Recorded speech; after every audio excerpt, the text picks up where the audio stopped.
Welcome to another class of ideal gas equation. Ideal gas equation.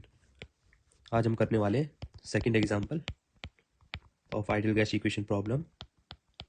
Question क्या है अपने पास, एक बैलून दिया हुआ है आपको, इसका प्रेशर है 3 एटमॉस्फेयर, ठीक है, वॉल्यूम है 9 लीटर्स.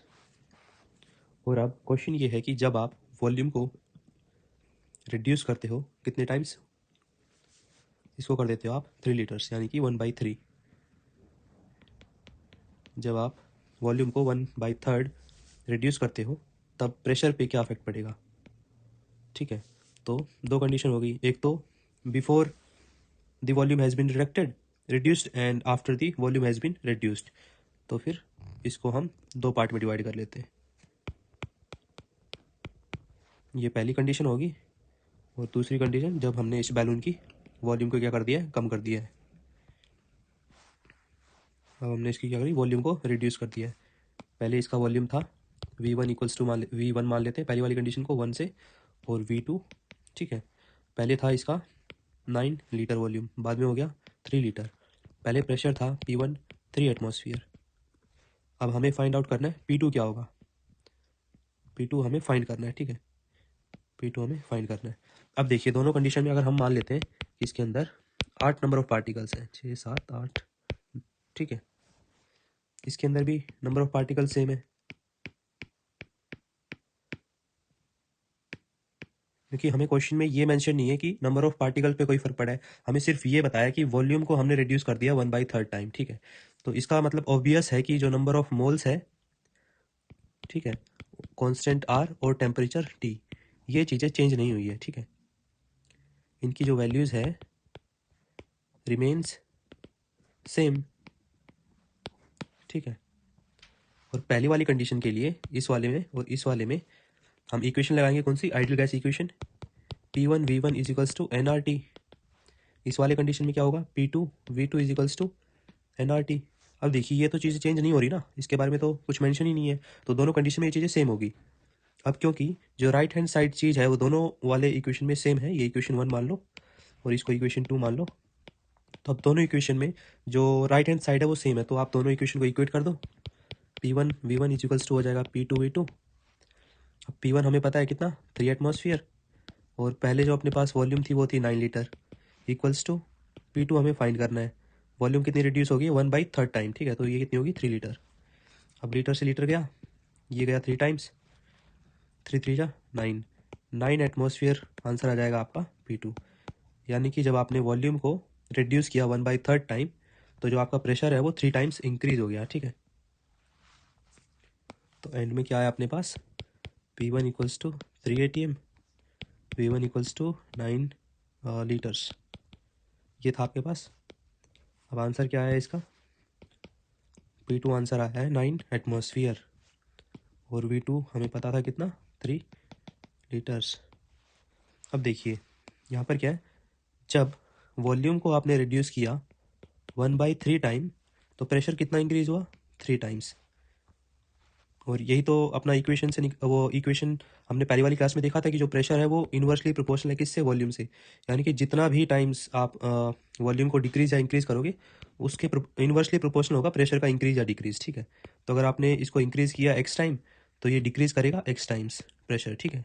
और अगर आपने प्रेशर को इंक्रीज किया x टाइम्स तो उससे क्या होगा, जो वॉल्यूम है वो डिक्रीज करेगा x टाइम्स. अब ये तो हो गया इस न्यूमेरिकल से रिलेटेड कॉन्सेप्ट, ठीक है. अब थोड़ा इस चीज़ को आगे एक्सटेंड कर देते हैं. इक्वेशन है अपने पास PV is equals to NRT, ठीक है. अब देखिए अगर आप कोई भी एक सिस्टम कंसिडर कर रहे हो, ठीक है, ये क्या है अपने पास, एक सिस्टम है, इसकी आप स्टडी कर रहे हो, सिस्टम इज बीइंग स्टडीड. और इस केस में जो नंबर ऑफ मोल्स है और जो R कॉन्स्टेंट है ये चेंज नहीं होगा, इनकी क्या होगी, कॉन्स्टेंट वैल्यू, ठीक है. तो अब चेंज क्या क्या चीज़ कर सकते हो आप, प्रेशर चेंज कर सकते हो सिस्टम का, वॉल्यूम चेंज कर सकते हो और टेम्परेचर, ठीक है. अब इस वाली इक्वेशन को रीअरेंज करके हम ऐसे लिख सकते हैं, PV बटे में T is equals to NR. ऐसे रीअरेंज क्यों किया हमने, क्योंकि जो राइट साइड में जो चीज़ है ना ये कांस्टेंट रहेगी अगर आप एक सिस्टम की बात कर रहे हो, ठीक है. ना ही उसका एन चेंज होगा ना ही उसका आर चेंज हो गया। आप उस सिस्टम का प्रेशर डिक्रीज कर सकते हो, इंक्रीज कर सकते हो, वॉल्यूम को घटा बढ़ा सकते हो, टेम्परेचर को कम बत्ती कर सकते हो, ठीक है। तो ये चीज़ें फ्लक्चुएट करेगी लेफ्ट साइड वाली। लेकिन आप इसको कितना भी फ्लक्चुएट कर लो, पी को बढ़ा लो, वॉल्यूम को घटा दो, टेम्परेचर को फिर बढ़ा दो, ठीक है, लेकिन जो ये राइट साइड वाली चीज़ है ये कॉन्स्टेंट आएगी, ठीक है। यानी कि P1 V1 divided by T1, ठीक है, equals to P2 V2 divided by T2 equals to constant रहेगा। और ये कॉन्स्टेंट क्या अपने पास, NR। क्या है अपने पास, P1 V1 और T1। अगर आपके पास कोई एक सिस्टम है जिसका कुछ पर्टिकुलर प्रेशर है, वॉल्यूम है और टेम्परेचर है, ठीक है, फिर आपने उस सब चीज़ों को चेंज कर दिया, आपने प्रेशर को चेंज कर दिया, वॉल्यूम को चेंज कर दिया, टेम्परेचर को चेंज कर दिया, ठीक है, आप किसी भी चीज़ को चेंज कर दो, लेकिन इसका जो आंसर आएगा एक पर्टिकुलर सिस्टम के लिए वो क्या होगा, NR कॉन्स्टेंट। तो ये कॉन्स्टेंट टर्म है, ये चेंज नहीं होगा क्योंकि ये दोनों चीज़ें सेम है उस चीज़ के लिए। अगर कोई भी एक सिस्टम है उसके अंदर नंबर ऑफ मोल्स तो सेम आप मान के चलोगे, अगर एक ही सिस्टम की स्टडी कर रहे हो। अगर दूसरा सिस्टम आएगा तो आप हो सकता है कि उसका 2 मोल ले लिया, 4 मोल उसका कंसंट्रेशन मान के चल रहे हो, तब आप इसकी स्टडी करोगे। लेकिन जो प्रेशर, वॉल्यूम और टेम्परेचर है वो आप चेंज कर सकते हो, और उसको अगर इक्वेट करोगे आप तो वो बराबर आएगा किसी कॉन्स्टेंट वैल्यू के, ठीक है। तो इस चीज़ को हम देखते हैं कि न्यूमेरिकल से, ठीक है। न्यूमेरिकल तो क्या, बस आपको जो कुछ वैल्यूज़ है वो डाल के देख लेना इक्वेशन में। अब जैसे पहले हमारे पास प्रेशर था 1 एटमॉस्फेयर एक सिस्टम का, और उस सिस्टम का वॉल्यूम था 2 metre cube divided by T1 temperature था इसका 300 केल्विन, ठीक है। P2 यानी कि अब हमने इसी सिस्टम में क्या कर दिया, इसके प्रेशर को क्या कर दिया, इंक्रीज़ कर दिया। अब प्रेशर इंक्रीज हुआ है, इसका क्या मतलब हुआ, आपने उस सिस्टम का क्या किया, वॉल्यूम को रिड्यूस किया होगा, ठीक है। और हमें ये बताना है कि T2 क्या होगा, और जो NR है वो तो कांस्टेंट ही रहेगा, ठीक है। NR क्या रहेगा, कांस्टेंट C। अब बस आप इस चीज़ को इक्वेट कर लो यहाँ से। अब इसको कैसे करोगे, एटमॉस्फेयर से एटमॉस्फेयर गया, मीटर क्यूब से मीटर क्यूब गया, 1 × 2 2/300 equals to 5 × 1 5 divided by T2, और ये है केल्विन में, ठीक है।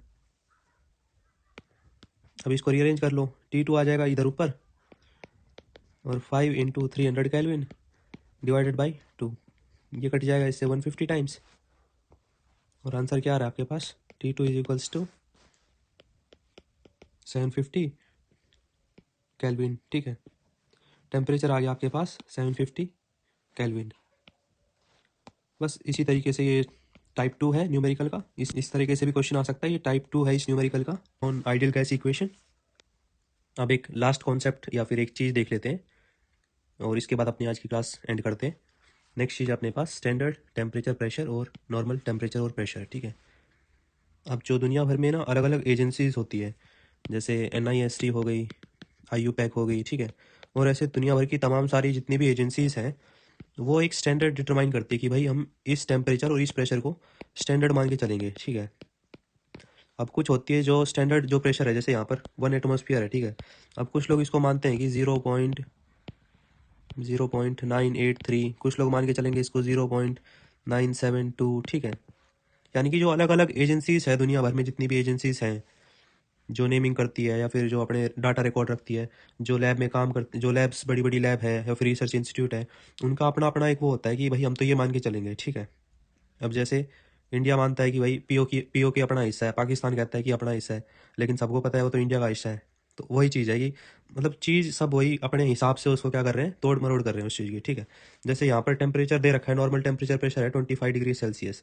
ये ज़्यादातर एजेंसी इस चीज़ को मानती है कि भाई नॉर्मल टेम्परेचर प्रेशर है वो हम 25 डिग्री सेल्सियस को मान के चलेंगे, कि अगर हम बात कर रहे हैं कि नॉर्मल टेम्परेचर प्रेशर पे काम होगा, ये एक्सपेरिमेंट जो है नॉर्मल टेम्परेचर प्रेशर पे होगी, ठीक है। तो उसका जो स्टैंडर्ड है जो ज़्यादातर लोग मानते हैं वो है 25 डिग्री सेल्सियस। लेकिन कुछ दुनिया में ऐसी लैब्स भी हैं जो नॉर्मल टेम्परेचर प्रेशर, जो अगर आप उनको बोलोगे कि भाई नॉर्मल टेम्परेचर और प्रेशर पे ये जो एक्सपेरिमेंट है ये परफॉर्म करना है, तो वो मान के चलेंगे कि भैया टेम्परेचर जो है वो 20 डिग्री सेल्सियस है और प्रेशर जो है वो 1 एटमॉस्फेयर है, ठीक है। और कुछ लैब ऐसी होती है जो मान के चलेगी भैया नहीं, हम तो ये नहीं मान रहे, हम तो मान रहे हैं टेम्परेचर को तो 25 डिग्री सेल्सियस और प्रेशर को मान रहे हैं हम 0.983, ठीक है। अब तीसरी एक और है, वो भी जिद्दी है थोड़ी सी कि भाई हम तो ये भी नहीं मान रहे, हम मान के चल रहे हैं भैया टेम्परेचर को तो ठीक है 25 डिग्री सेल्सियस रख लेते हैं, लेकिन प्रेशर को हम 1 मानेंगे, ठीक है। लेकिन ज़्यादातर ऑन एन एवरेज जो मान के चलते हैं वो इस टेबल में है, ठीक है, कि भैया स्टैंडर्ड टेम्परेचर प्रेशर है वो है 0 डिग्री सेल्सियस तो होगा टेम्परेचर, और जो प्रेशर होगा वो होगा 1 एटमॉस्फेयर, और इसको चेंज कर दिया हमने किलो पास्कल में और केल्विन में, ठीक है। और जो ज़्यादातर मानते हैं कि भैया नॉर्मल टेम्परेचर प्रेशर किस चीज़ को मानेंगे, 25 डिग्री सेल्सियस को मानेंगे नॉर्मल टेम्परेचर, और 1 एटमॉस्फेयर को मान के चलेंगे नॉर्मल प्रेशर, ठीक है। अब प्रेशर दोनों कंडीशन में सेम रहेगा, स्टैंडर्ड में भी और नॉर्मल में भी। ये तो है मोटा मोटा जो सब लोग मानते हैं, ठीक है। अब इसके बेस पे एक न्यूमेरिकल और कर लेते हैं, अब बिल्कुल हल्का सा एक एग्जाम्पल है, उसको कर लेते हैं फटाफट। तो अपने पास इक्वेशन है P V is equals to NRT, ठीक है। अब प्रेशर अपने को दे दिया 1 एटमॉस्फेयर स्टैंडर्ड टेम्परेचर, ठीक है। स्टैंडर्ड कंडीशन में हम देख रहे हैं, स्टैंडर्ड कंडीशन की बात कर रहे हैं, ठीक है। स्टैंडर्ड कंडीशन में 1 एटमॉस्फेयर तो अपने पास प्रेशर है, आर कांस्टेंट है तो इसकी वैल्यू तो फिक्स है, और टेम्परेचर अपने को दे दिया कितना, स्टैंडर्ड की बात कर रहे हैं हम, स्टैंडर्ड कंडीशन यानी कि 0 डिग्री सेल्सियस, इसका मतलब 273 केल्विन, ठीक है। और ये बताना है कि जब आपके पास 1 मोल, यानी कि जब आपको पास 1 मोल दिया हो तो जो वॉल्यूम है वो क्या होगा, वॉल्यूम क्या बताना है, वॉल्यूम की वैल्यू बतानी कि वॉल्यूम कितना होगा। यानी कि एक सिस्टम है आपके पास, ठीक है, उसके अंदर कुछ नंबर ऑफ पार्टिकल है, इस नंबर ऑफ पार्टिकल्स की जो कंसंट्रेशन है यानी कि नंबर ऑफ मोल्स कितने, 1 मोल। इस सिस्टम का जो प्रेशर है वो कितना है, 1 ATM। इस सिस्टम के लिए टेम्परेचर कितना है, वो है 273 केल्विन। तो अब ये बताना है कि इस सिस्टम का वॉल्यूम क्या होगा। तो कुछ नहीं करना, बस आपको इक्वेशन लगानी है सीधे, P V is equals to NRT। पी की वैल्यू हमको दे रखी है 1 ATM, वॉल्यूम अपने को निकालना है, नंबर ऑफ मोल अपने पास 1 मोल, और जो आर की वैल्यू है जब अपने पास यूनिट्स के हिसाब से देखा था हमने लास्ट वाली क्लास में, जब ATM में दे रखा हो, ठीक है, और वॉल्यूम अपने को लीटर में निकालनी है, ये भी देख लो। तो यहाँ आर की जो वैल्यू होगी वो हो जाएगी 0.082 litre atmosphere divided by mole kelvin, ठीक है। वैसे भी ये सब कट जाएगा, और ये टी क्या है अपने पास 273 केल्विन। जब आप इसको सॉल्व करोगे तो जो वॉल्यूम की जो वैल्यू आएगी वो आएगी 22.4 लीटर, ठीक है। और ये चीज़ आपने बेसिक केमिस्ट्री में भी पढ़ी होगी कि 1 मोल के लिए कितना वॉल्यूम लगता है, 22.4 लीटर।